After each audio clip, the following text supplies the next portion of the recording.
එදාස්ට මේ දක්වාත් මම එතුමන්ගේ ඒ ගුරු ආචාර්යයන් පද්ධතියේ තියෙන සුවිශේෂතාව දකින්න ගෞරවයි.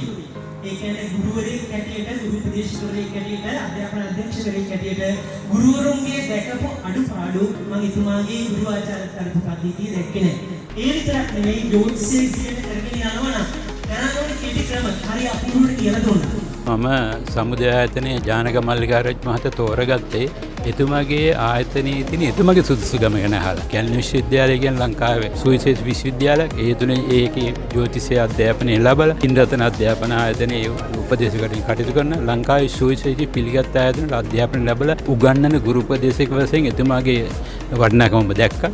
මම රාජ්‍ය සේවයේම අවුරුදු 33ක පළපුරුද්දක් තියෙන උසස් අධ්‍යාපනය හොඳටම හදාලා තියෙන කෙනෙක්. ඉතින් මම එතුමාගේ මගේ දැනුමෙන් මගේ අත්දැකීමෙන් එතුමාගේ ඒ සුවිශේෂී වටිනාකම දැකලා තමයි මේ අධ්‍යාපනය ආදී අපේ ගුරුතුමා, ගුරු දේවයා, ගුරු පියා අපිට අපිව හසුරුවපු විදිය අපේ ප්‍රශ්නවලට දුන්නු පිළිතුරු වෙන පන්තිවල නොදකපු විදිහට පාඨමාලාව මුලින් ඉඳන් අගටම නියමාකාරයෙන් හසුරුවන අතර සියලුම කරුණු පැහැදිලිව ඉතා නිවැරදිව අපිට ඇඟට ලැබෙන විදිහට ලබා දීම තමයි සුවිශේෂීතාවය. ජානක මල්ලිකාරච්චි ගුරුතුමා තෝරගන්න හේතුවේ මාගේ තියෙන මේ විෂය දැනුම, පිළිවෙල, විශ්වාසවත්භාවය. මේ සියලු දෙයක්ම රාශී වෙලා කිසිම ගුරු මුෂ්ටියක් නැතුව ජ්‍යොතිෂයේ තියෙන සියලුම අංශ ආවරණය වෙන විදිහට සිලබස් එකක් ඇතුව ගන්න ආයතනයක් විදිහට කිසිම බයක් සැකක් නැතුව මෙතුමාගෙන් අධ්‍යාපනය හදාරපු නිසා මොනම තැනකට අපිට යන්න පුළුවන්. ඉතින් මේ සියලු තනතුරුත් එක්ක පාර්ලිමේන්තු මන්ත්‍රීවරයෙක්,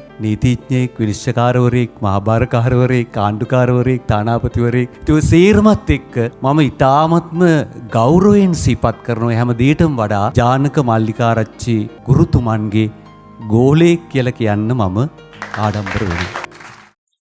අයබෝවන් මම ජානක මල්ලිකාරච්චි කොළඹ ගිනරත්න කාර්මික විද්‍යාලයේ ජ්‍යොතිෂ පාඨමාලාවේ උපදේශක වශයෙන් කටයුතු කරනවා. පසුගිය ඔක්තෝබර් 18 වෙනිදා අප පාඨමාලාවේ සහතික පත්‍ර ප්‍රදානයක් සිදු කරනු ලැබුවා. කොළඹ බණ්ඩාරනායක ජාත්‍යන්තර සම්මන්ත්‍රණ ශාලාවේ. මේ සම්පූර්ණ විකාශයක් සිදු කරා සුප්‍රීම ටීවී ආයතනය. ඉන්පස්සේ බොහෝ දෙනෙක් අපෙන් විමසා සිටියා අලුත් පාඨමාලාවක් ආරම්භ කරන්නේ කවදද? මම බොහෝ තැන්වලදී බොහෝ වීඩියෝ වලදී සඳහන් කරන දෙයක් තමයි මගේ පාඨමාලාව පැවැත්වෙන්නේ නිශ්චිත විෂය මාලාවකට අනුව. ඒක නිසා ඒ කණ්ඩායමක් අවසන් වුණාට පස්සේ තමයි මා තිරස නැවත පාඨමාලාවක් සඳහා සම්බන්ධ කර ගැනීම සිද්ධ කරන්නේ. දැන් එහෙම අවස්ථාවක් ලැබිලා තියෙනවා. අපගේ බ්‍රහස්පතින්දා පන්තියේ මේ වන විට සාධක පත්‍ර ලබාගෙන තියෙන නිසා අපිට ඒ දවසේ පන්තියක් පටන් ගන්න පුළුවන්. ඒ අනුව මෙම දෙසැම්බර් මාසේ 11 වෙනිදා බ්‍රහස්පතින්දා දවසේ හවස රාත්‍රී 8:30ට අපි නව පන්තියක් ආරම්භ කිරීම සඳහා සැලසුම් කරලා තියෙනවා. ඒ බ්‍රහස්පතින්දා දවසේ ආරම්භ වන පන්තිය පැවැත්වෙන්නේ Zoom තාක්ෂණය ඔස්සේ. දෙස් විදෙස් ඉන්න ඔබ ජ්‍යොතිෂය හදාරන්න කැමති නම් අපේ විමසීම් කරපු කෙනෙක් නම් ඔබට එදාට මේ පන්තියට සම්බන්ධ වෙන්න පුළුවන්. යම් ආයතනයකට යම් වැඩසටහනකට යම් වැඩපිළිවෙලකට සම්බන්ධ වෙනකොට ඔබට මූලිකව පැන නැගිය හැකි යම් ගැටලු පිළිබඳව මූලික අවබෝධයක් ලබා දෙන්න අදහස් කරමින් තමයි මම ඔබට මේ වීඩියෝව ඉදිරිපත් කරන්නේ. මේ පාඨමාලාව සම්පූර්ණම මෙහෙවන්නේ ජාතියේ ජ්‍යොතිෂ තක්සලාව පානතුර සමුදය ජ්‍යොතිෂ අධ්‍යාපන ආයතනය. මේ පාඨමාලාවේ මෙහෙවීම දේශන පැවැත්වීම සම්පූර්ණම සිදු කරන්නේ මම ජානක මල්ලිකාරච්චි. පාඨමාලාවේ කාලය මාස 12යි. මේ මාස 12 තුල ඔබ අංග සම්පූර්ණ පාඨමාලාවකට හිමිකරුවෙක් බවට පත් වෙනවා. ඉන්පසුව විභාගයක් තියලා සහතික පත්‍ර ප්‍රදානයක් සිදු කරනවා කොළඹ බණ්ඩාරනායක ජාත්‍යන්තර සම්මන්ත්‍රණ ශාලාවේ. ඒ වගේම වසරක කාලය අවසන් වුණාට පස්සේ ඔබ සහතික පත්‍රය ලබන්න සුදුසු කෙනෙක් වුණාට පස්සේ මාස 3ක කාලයක් පලාපල සඳහා වෙනමම පන්තියක් පැවැත්වෙනවා. ඒ සඳහා ඔබ කිසිම මුදලක් ගෙවිය යුතු නැහැ. මාස 3ක් පුරා සම්පූර්ණම නොමිලේ තමයි මේ පාඨමාලාව පැවැත්වෙන්නේ. මූලිකව පාඨමාලාවේ පළවෙනි සතියේ ඉඳලා අවසාන සතිය දක්වා රැඳී සිට සහතික පත්‍රය ලබා ගන්න අයට මේ පාඨමාලාව නොමිලේ සිද්ධ කරනවා. ඒක ඔබට විශේෂ වරක් ප්‍රසාදයක්. එක දිනයක අය කිරීම රුපියල් 500ක් පමණයි. අද කාලේ හැටියට ඉතාම සුළු මුදලක්. ඒ වගේම කිසිම විටක ඇතුළත් වීමේ ගාස්තුවක් හෝ මුළු පන්ති ගාස්තුව එකවර ගෙවීමේ අවශ්‍යතාවයක් කිසිම විටක පැන නැගින්නේ නැහැ. ඔබට සම්බන්ධ වෙන සතියට සම්බන්ධ වෙලා මුදල් ගෙවන්න පුළුවන්. ආයතනය පිළිබඳව සඳහන් කරද්දී මම කිව්වා අපි රජයේ පිළිගත් ආයතනයක්, රජයේ ලියාපදිංචි ආයතනයක්, ජ්‍යොතිෂ පාඨමාලා පැවැත්වීම සඳහාම ලියාපදිංචි ලබාගෙන තියෙනවා. ඒක නිසා ඔබට නෛතිකව පිළිගන්න. ඒ කියන්නේ ශ්‍රී ලංකා රජයේ ලියාපදිංචි ආයතනයක් විදියට පිළිගත් සහතිකයක් නිකුත් කරන්න බලය අප ආයතනයේ සතුව තියෙනවා. ඒ මූලික අවබෝධය ඔබ ලබා ගත යුතුයි. මොකද අද කාලේ වැඩකට සම්බන්ධ වෙනකොට මම කලිනුත් කිව්වා නිර්වුල් පැහැදිලි අවබෝධයක් ඇතුව සම්බන්ධ වෙන්න ඕන. ඒක නිසා ඊළඟට පාඨමාලාව පැවැත්වෙන ආකාරයත් මම සඳහන් කරන්න ඕන. ඊට කලින් පාඨමාලාව පවත්වන ගුරුවරයා කවුද කියන එක පිළිබඳව හඳුන්වා දෙන්න ඕන. මම ජ්‍යොතිෂයට අත්පොත් තියන්නේ කොළඹ ජිනරත්න කාර්මික විද්‍යාලයෙන්. මගේ ආදරණීය ගුරුවරයා ඊ.එස්. කෙට්ලවල ගුරුතුමා. එතුමාගේ ආශිර්වාදයෙන් එතුමා විශ්‍රාම ගත්තට පස්සේ 2016 ඉඳලා ජිනරත්න කාර්මික විද්‍යාලයේ සහතික පත්‍ර ජ්‍යොතිෂ පාඨමාලාව සහ උසස් ජ්‍යොතිෂ පාඨමාලාව කියන පාඨමාලා දෙකේම උපදේශක වශයෙන් මම කටයුතු කරනවා. ඊට අමතරව ඔයගොල්ලෝ නම දන්නවා, බොහෝ අය දන්නවා. ලංකාවේ ගම්පහ, අලුතර, කොළඹ, දාල්ල, මාතර යන ප්‍රදේශවල ශාලා තුල පන්ති පවත්වන ගුරුවරයෙක් වශයෙන් වැඩ කරනවා 2016 වර්ෂයේ ඉඳලා. මොකද බොහෝ අය කියන අවුරුදු 25ක අත්දැකීම් තියෙනවා අවුරුදු 15ක අත්දැකීම් තියෙනවා. එහෙම කිව්වට ඉතිහාසයක් සඳහන් කරන්නේ නැහැ. ඔය ආයතන වලින් ඔයගොල්ලන්ට හොයලා බලුවාට පස්සේ මේ ජානක මල්ලිකාරච්චි තැන් වල වැඩ කරලා තියෙනවා කියලා හොයාගන්න පුළුවන්. ජ්‍යොතිෂ අත්පොත් ලැබීමෙන් අනතුරුව ජිනරත්න කාර්මික විද්‍යාලයෙන් මම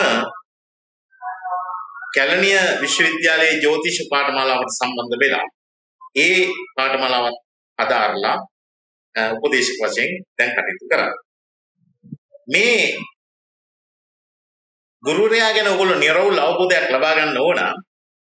අද බොහෝ පාඨමාලාවල් කරන ගුරුවරුන්ට ඒ පිළිබඳ පිළිගත්තු ආයතනවල සහතික පත්‍රයක් හෝ ආයතනවලට සම්බන්ධ වෙලා නැහැ. බොහෝ අය සමාජ විද්‍යාව පිළිබඳ උපාධියක් තිබුණාට නැත්නම් ආර්ථික විද්‍යාව පිළිබඳ එහෙම නැත්නම් කළමනාකරණය පිළිබඳව එහෙම තිබුණාට පාඨමාලා පැවැත්වීමට නිශ්චිත සුසුකමක් වෙන්නේ නැහැ. ඒක නිසා මම ඕගොල්ලන්ගේ සුද්ධ අයිතිය ඉස්සර වෙලා පාඨමාලාවට සම්බන්ධ වෙන කලින් ගුරුවරයා පිළිබඳව හොයලා බලන එක ඒ පිළිබඳව දැනගන්න එක. ඊට අමතරව මම ISBN අංකයක් සහිත පොරොන්දම් වගු කියන පොතේ පත්‍රවරයා ඊට අමතරව මෞබිම ජාතික පුවත්පතේ තරුපති අතිරේකයේ කෘෂි මුහුර්ත කියන නිත්‍ය ලේඛකයා මම 2016 වර්ෂයේ ඉඳලා දිවයින පුවත්පතේ නැකත අතිරේකයේ ඉදිරි සතියේ ජ්‍යොතිෂය ලියන නිත්‍ය ලේඛකයා මම සුබසෙත පුවත්පතේ ඉදිරි සතියේ මේ ඔබේ පක්ෂයා රජ කරන වේලාව ලියන නිත්‍ය ලේඛකයා මම ඊට අමතරව ආරාධනීය පරිදි අවශ්‍යයට ලිපි සම්පාදනය කරලා තියෙනවා ජ්‍යොතිෂ පුවත්පත් වලට. ඔයගොල්ලෝ දන්නවා ලංකාවේ ඉතාම සුප්‍රසිද්ධ වැඩසටහනක් සුප්‍රීම් නාලිකාව ගේන විහාරවත වැඩසටහනේ නිත්‍ය සම්පත්දායකත්වය මානසික සපේ. මොකද සාමාන්‍ය පාඨමාලාවට සම්බන්ධ වෙන කලින් ඒ පිළිබඳ අවබෝධයක් ගුරුවරයා පිළිබඳව අවබෝධයක් ලබාගෙන තියෙන එක වඩා හොඳයි. ඒක ඔයගොල්ලන්ගේ සුද්ධ අයිතියක්. ඒ වගේම මේ පාඨමාලාවට සම්බන්ධ වෙන්න හිතාගෙන ඉන්න ඔබට මුලින්ම සඳහන් කරන්න ඕන මෙය ජ්‍යොතිෂය පිළිබඳ කිසිවක් නොදන්නා අයට පටන් ගන්නා පාඩම. ඒ ඉඳලා අයන්නේ ඉඳලා මේ පාඨමාලාවට පාඨමාලා උගන්වීමේ කටයුතු සිදු කරනවා. නිර්වෘල් අවබෝධයක් මේ විෂය පිළිබඳව ලබා ගන්න අවශ්‍ය කරන පසුබිම මේ අපි ඊටම හොඳට අදිතාලම දාන්න විදිහ තමයි මේ පාඨමාලාව සැලසුම් කරලා තියෙන්නේ. ලංකාවේ පැවැත්වෙන පාඨමාලා අතර නිශ්චිත විෂය මාලාවකට පැවැත්වෙන්නේ මගේ පාඨමාලාව විතරයි. සමුදේ ජ්‍යොතිෂ අධ්‍යාපනය ආදිරි පාඨමාලාව විතරයි. මම බොහොම නිර්භයව කියනවා. මොකද රජය පිළිගත් ආයතනයක වැඩ කරන නිසා ඒ භාවිතාව මා තුළ තියෙන නිසා තම පැහැදිලි නිශ්චිත වැඩ පිළිවෙලකට මේ පාඨමාලාව අරගෙන යනවා. මෙහිදී ඔබ නිකම්ම පාඨමාලාවකට සම්බන්ධ වෙනව නෙමෙයි, මේ සඳහා සම්බන්ධ වෙන ඔබ අනිවාර්යයෙන්ම යම් ප්‍රායෝගික වැඩසටහන් කීපයක් සඳහා සම්බන්ධ වෙන්න ඕන. එකක් තමයි අපි ජන්මපත්‍ර 20කට ආසන්න සංඛ්‍යාවක් මේ කාලය තුල හදන අවසර කාලය තුල නැකත් ප්‍රායෝගිකව හදනවා. විදේශ කේන්දර මේ සෑම දෙයක්ම ප්‍රායෝගික වැඩසටහන් තියෙනවා විතරක් නෙමෙයි. කෙනෙක් ඉස්සරහට ගිහලා පලාපල කියන්න පුළුවන් මට්ටමට ඕගොල්ලෝ ගොඩනගන්න සායනික වැඩසටහන් පවා අපි සංවිධානය කරනවා. මගේ නවතම හඳුන්වා දීමක් ඒක දැන් නම් ඒකයි පොදු වෙලා තියෙනවා. ඒ විදිහට මේ පාඨමාලාව සැලසුම් කරලා තියෙන්නේ. ඊටාම හොඳට සරලව තමන්ගේ ජ්‍යොතිෂ කාර්යාලය පවත්වාගෙන යන්න පුළුවන් මට්ටමට ඔබව ගොඩනගන්න ඔබ සන්නද්ධ කරන්න. මේ පාඨමාලාවට සම්බන්ධ වෙච්ච අය පිළිබඳවත් මම ඔබට සඳහන් කරන්න ඕන. අමාත්‍යාංශ ලේකම්තුමන්ලගේ ඉඳන් මම නම් ටික දෙන්නම්. මේ කාලය වැඩි වෙනවා කියන්නේ ඊයන් පස්සේ නම් ටික මට ඉදිරියට ලබා දෙන්න පුළුවන් මේ කොට. අමාත්‍යාංශ ලේකම්තුමාලා ආඥාපතිවරු උතුරගෙන හිටපු ඊළඟට ප්‍රසිද්ධ ඉංජිනේරු මහත්තුරු මේ විනිශ්චයකාරතුමන්ලා ඒ සෑම දෙනාම මහාචාර්යතුමන්ලා මේ ආරම්භයේදී ඔයගොල්ලන්ට මේවා පෙන්නුවා. ඒ සියලු දෙනාම මේ පාඨමාලාවට සම්බන්ධ වෙච්ච අය. ඒ වගේම සමාජයේ ඒ මට්ටමේ ඉඳලා සෑම මට්ටමකම පිරිස් මගේ පාඨමාලාවට සම්බන්ධ වෙලා අද ප්‍රවීණ ජ්‍යොතිෂවේදීන් වශයෙන් වැඩ කරනවා. මොකද BMICH එක වගේ තැනක වැඩසටහනක් කරන්න ලොකු අයියක් ඕන, ලොකු ගැම්මක් ඕන. ඒ සියල්ල මට ලැබුණේ මේ පාඨමාලාවට මෙතෙක් සම්බන්ධ වෙලා සියලු දෙනා හින්දා.